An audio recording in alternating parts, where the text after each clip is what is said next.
Yaya, na vie faut kozala prudent. Omoni muta simbi nzete pa bamba yo.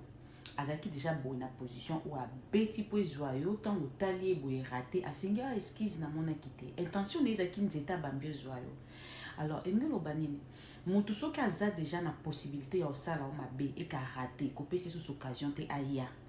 Donc, ils ont une séparation sous na vie, ils ont le pourquoi. Peut-être qu'ils ont épargné. Il faut que ça la réconciliation. Ils ont important que vous se réconcilier na mutu bobe banaki. Non.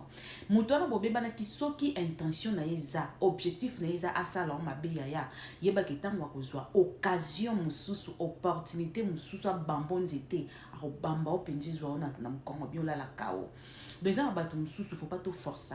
Au limbi, oui. Mais vous avez aussi cas, au limbi, c'est vous se réconcilier. Vous avez ensemble. Il y a intention de faire ça là, ma bé. Vous avez exposé à danger. Yaya, na vie faut que vous allez prudent. Au moment où vous avez simbi nzete pa bambayo, azaki déjà boy na position ou a beti po joyeux tant o talier boy raté asengi a esquisse na mona kité. Intention de ezaki nzeta bambio joyeux. Alors, engelo banini. Mutu soki aza déjà na possibilité ya osala o mabe et ka raté ko pesi sous occasion te aya. Donc, ils ont une séparation mususu na vie, nzamba yeba le pourquoi. Peut-être nzamba zo épargné yo. Ko faut que ça la réconciliation te. Ils ont un important te kaka bo se réconcilier na mutu bobe banaki. Non. Mutu na bobe banaki soki intention na eza, objectif na eza asala o mabe yaya. Yeba ketango akozwa occasion mususu, opportunité mususu bambon nzete, a bamba o penjizwa ona na mkongo biola la kao. Donc, il ne faut pas tout forcer. Au limbi, oui. Mais vous avez aussi cas, au limbi, vous se réconcilier. Vous avez ensemble. Il y a intention de faire ça là, ma bé. Vous avez exposé à danger. Yaya, na vie faut que vous allez prudent.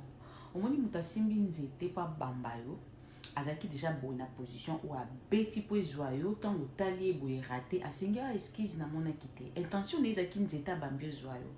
Alors, engelo banini. Mutu soki aza déjà na possibilité ya osala o mabe et ka raté ko pesi sous occasion te aya. Donc, ils ont une séparation mususu na vie, nzamba yeba le pourquoi. Peut-être nzamba zo épargné yo. Ko faut que ça la réconciliation te. Ils ont un important te kaka bo se réconcilier na mutu bobe banaki. Non. Mutu na bobe banaki soki intention na eza, objectif na eza asala o mabe yaya.